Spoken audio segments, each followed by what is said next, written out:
দুটি আসন বিএনপির ঘাঁটি এলাকা। দীর্ঘ সময় এই দুটি আসন বিএনপি ধানের শীষ বিজয়ী হয়েছে। এবার যদি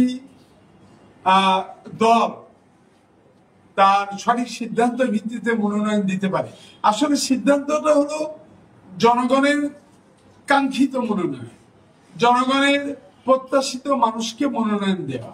দল নিশ্চয়ই সেদিকেই হাঁটবে এবং সেই মনোনয়ন প্রাপ্তির পর আমি বিশ্বাস করি আমরা যারা ধানের শীষের কর্মী, আমরা যারা জিয়া পরিবারের কর্মী, আমরা যারা বিএনপির কর্মী, ধানের শীষের বিজয়কে নিশ্চিত করার ক্ষেত্রে রাব্বুল আলামিনের ইচ্ছায় মেহেরপুর এবং গাংনীতে আমাদের নেতা কর্মী সমর্থক শুভনার্থী যথাযথভাবে তার সাংগঠনিক কার্যক্রমে অংশ নেবে।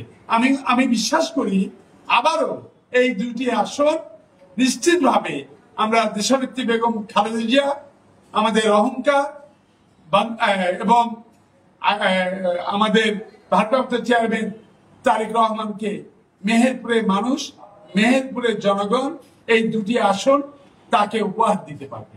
আমরা স্পষ্ট বলি যে মেহেরপুর যেহেতু কৃষি প্রধান অঞ্চল, রাজশাহী বরেন্দ্র প্রজেক্টের মতন করে এই অঞ্চলে ভৈরব সেচ প্রকল্প আমরা গড়ে তুলতে চাই। ভৈরব সেচ প্রকল্প গড়ে তোলার মধ্য দিয়ে এই অঞ্চলে একাধারে কৃষকের সেচের ব্যবস্থা, মৎস্য উৎপাদনের ব্যবস্থা এবং প্রকৃত অর্থে পরিবেশ সুরক্ষার ক্ষেত্রে একটি ঐতিহাসিক ভূমিকা আমরা পালন করতে চাই। এর বাইরেও কিছু কথা আছে যেগুলা সময় আসলে নিশ্চয়ই জনগণের কাঙ্ক্ষিত বা প্রত্যাশার ভিত্তিতে আমরা